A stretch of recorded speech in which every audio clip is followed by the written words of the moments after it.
Welcome back, everybody. Today, we're going to be diving into Sahil Bloom's book, Okay. The Five Types of Wealth. Have you heard of I this? have, yeah. It's a really interesting framework Yeah. for thinking about life beyond just money. Yeah, and it's not just like airy-fairy, Right. feel-good stuff. He gets into some Yeah, really tactical things you can actually do. absolutely. Uh-huh. Yeah, Bloom really kind of hits you with this Yeah. story right at the beginning.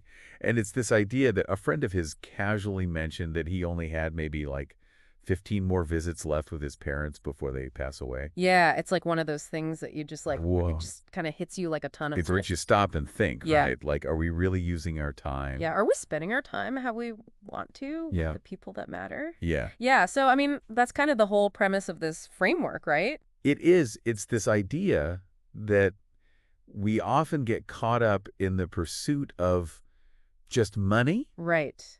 but true wealth Yeah. Yeah. encompasses so much more. So he lays out Yeah. 5 distinct types, He does. and those are time wealth, social wealth, mental wealth, physical wealth, and yes, financial wealth is in there too. It is. It's not about neglecting financial wealth. Right. It's about recognizing that there's this whole ecosystem Right. It's all and intertwined. they all impact each other. Exactly. Like maybe you're crushing it financially, but you never see your family. Right? You're working all the time. Yeah. Or your health is declining. Yeah, your health is declining. Terrible. Yeah. You're always stressed out. Yeah. So let's start with this first one. Okay? Time wealth. Yeah. And Bloom introduces this idea of a time billionaire, which sounds super glamorous, but it's actually kind of It is glamorous, but a also, little morbid. yeah, it's a little bit of a wake-up call. Yeah. It's like you're in a vault full of cash, Right. but the clock is ticking down. Yeah, it's reframing your time Yeah. on Earth as if you only had 1 billion seconds left. Yeah. That's not that long. It really makes you think about how you're spending your time. It does. It really does. Are you spending it on things that matter? Exactly. Or are you kind of just letting it slip away? Yeah, and he also references this American Time Youth Survey, which I thought was Oh, yeah. That's a fascinating study. fascinating too. The data really shows this trend where time with friends peaks in our late teens and early 20s. And then just steadily declines. Yeah, and I mean, that's natural to a certain extent, but it Yeah. also makes you think, like, are we prioritizing work or other Mhm. obligations over those? Over those relationships, yeah. Yeah. Which is sad because we know Yeah, that those are the yeah. things that actually bring us joy. Yeah. And then we get to our, later years and wonder why we're so lonely. Exactly. And that's where this next aspect of time wealth comes in. Yeah. Attention management. Right. Bloom argues that, our modern world, Yeah. and with all of its distractions and notifications, Right. is actually designed to fragment our attention. Yes. And that leads to this thing called attention residue. Yes. You know that feeling when you switch from emails to Yeah. working on a project and your mind is still, Half stuck in your inbox. Yeah. Yeah. Like we never fully. we're never fully Never get a present. disconnect.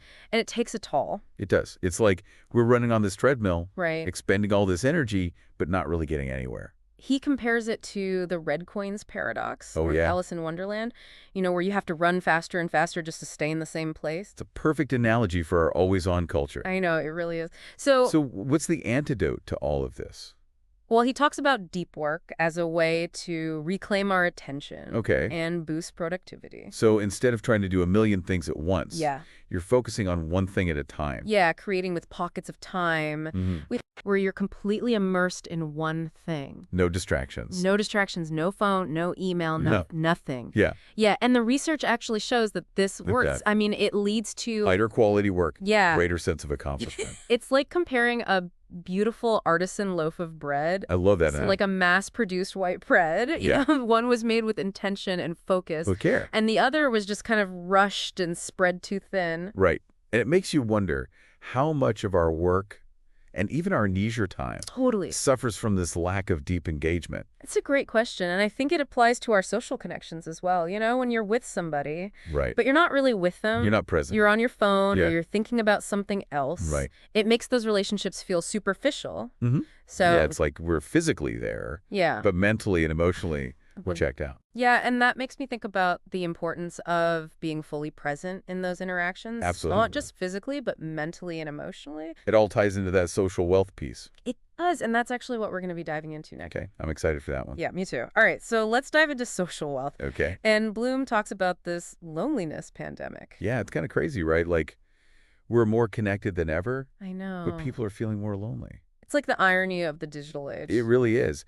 And he actually cites the Surgeon General's report Yeah. which found that loneliness is a huge problem in our society. It's pretty alarming. It is. It really highlights this need for genuine, meaningful connections. Yeah, it's not just about like, Right. how many followers you have or Exactly. It's about those deep, Yeah. close relationships that provide support and a sense of belonging. Right. It reminds me of that Harvard Grant study. Oh, yeah. The one that tracked those guys for like 75 years. Yeah, they were Nine- trying to figure out what really leads to a happy life, close relationships. It's always the I relationship. know, right? It's not wealth or fame or even IQ. It's those connections. It's the people we surround ourselves with. Makes you think. It does. So Bloom also gets into this idea of earned versus acquired status. Oh, yeah. That's a good one. It's like the difference. It's like genuine respect versus just trying to impress people Exactly. Like building a reputation based on integrity and hard work. versus buying a fancy car just to show off. Right. It's like, are you trying to impress people or are you trying to actually connect with people? It's a good distinction. It is. So he also has this tool he calls relationship mapping, Okay, I like that. which I think is super helpful. What is that? It's basically a way to visualize the health and frequency of your relationships. So you're actually mapping out Yeah. who you're spending time with. Yeah, like your closest friends, family members, Okay. colleagues, mentors, anyone who plays a significant role in your life. So you can kind of see where you're investing your energy. Exactly. And it can help you identify areas where you might want to make some adjustments. Like maybe you're spending too much time with people who drain you Yeah. and not enough time with people who energize you. Exactly. Or maybe there are some relationships that need a little more attention. Makes sense. It's like you're taking stock of your social capital. Yeah. And it's a good reminder that relationships require effort and attention. Like anything else in life. Exactly. So speaking of things that require effort and attention, let's move on to mental wealth. Okay. Now, this one I found kind of depressing. Oh, why is that?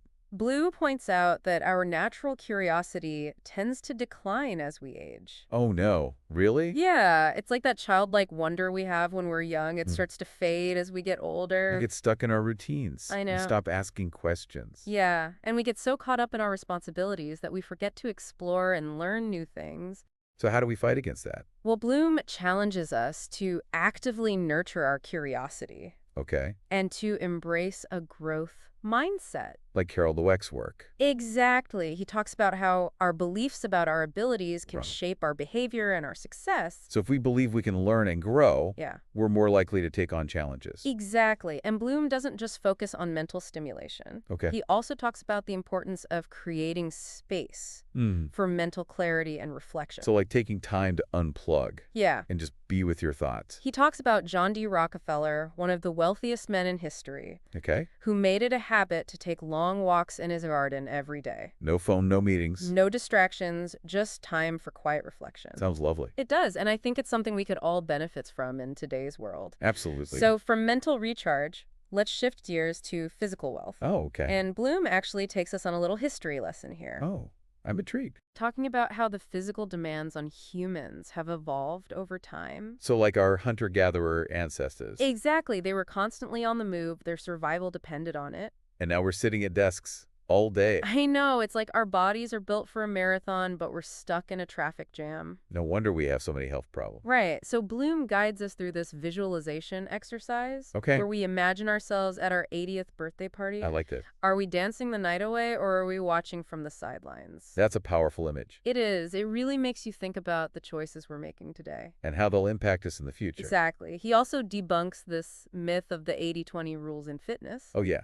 The idea that we can get fit with minimal effort. Yeah. He stresses that true physical wealth requires consistent effort. Across the board. Yeah. Movement, nutrition, and recovery. No shortcuts here. But he also emphasizes finding a sustainable approach. Right. Something that works for your lifestyle. Yeah. It's not about punishing yourself with extreme diets or workouts. It's about making healthy choices that you can stick with. Long term. Exactly. And that brings us to our final type of wealth. Okay. Financial wealth. The big one. Bloom kicks things off with a parable about a fisherman and an investment banker. Oh, I've heard that one. Yeah, it really highlights the difference between chasing more and defining a fulfilling enough life. Right. The fisherman is content with his simple life. Yeah. He has enough. But the investment banker is always striving for more, Always wanting more. never satisfied. It makes you think about your own definitions of success. It does. Are we on the right path? Are we chasing the wrong things? Big questions. Big questions. Bloom argues that financial wealth in the context of these 5 types of wealth Uh-huh. is not about amassing a fortune. It's about having enough to live a meaningful life Exactly. It's about financial stability and freedom to pursue your passions. without being weighed down by debt or financial stress. Exactly. He also takes us through the history of money, Oh, cool. from bartering to gold coins to digital currencies. It's amazing how money has evolved. It really is, and it makes you realize that money is just a tool. Right. It's a means to an end. But we often forget that We get so caught up in chasing the money itself. we lose sight of what really matters. So Bloom encourages us to define our own enough life. A life where our finances support our values. Exactly. And it's not about depriving yourself. It's Right. about finding that balance. Yeah, where you have enough to feel secure and comfortable, Yeah. but you're not sacrificing your health or your relationship. In the pursuit of more. Exactly. And he talks about the power of compound interest. Oh, yeah. That's a big one. He uses examples from Warren Buffett. I mean, the guy's a legend for a reason. I know. It's like the ultimate testament to patience and long-term thinking. It's not about getting rich quick. No, it's about making smart choices consistently over time. And Bloom also emphasizes building multiple income streams. Yeah, like not just relying on one job. Right. Having a side hustle or investments that generate passive income. It's about diversifying your income. And creating a more resilient financial foundation. So, Bloom's 5 types of wealth framework really gives us a roadmap for building a fulfilling life. It's not just about money. No, it's about recognizing that true wealth encompasses all these different areas. Time, social connections, mental and physical well-being. And yes, financial stability too. It's about having a holistic view of wealth. Exactly. And it's empowering because it gives us a framework for actually designing the life we want. Instead of just letting life happen to us. Right. So I think one of the biggest takeaways for me is this idea of defining your own enough life. Oh, that's so important. It is. What does a fulfilling life look like to you? It's a question we should all be asking ourselves. Regularly, because it's so easy to get caught up in the comparison game. Oh, yeah. Keeping up with the Joneses. Always wanting more, more, more. Yeah, what if we focused on enough? What if we focused on cultivating a life that feels rich in experiences and relationships? And personal growth. Yeah, that's where true wealth lies. I think so too. So as we wrap up our deep dive into the 5 types of wealth, Mm-hmm. I want to leave you with a question to ponder. Okay, ready. If you could only focus on improving one area of your life in the next year, which of these 5 types of wealth would you choose and why? That's a great question.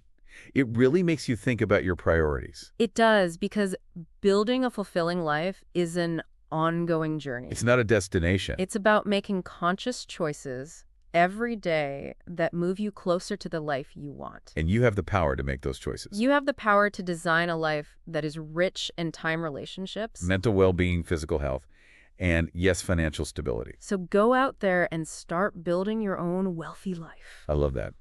Until next time, keep diving deep. I love that.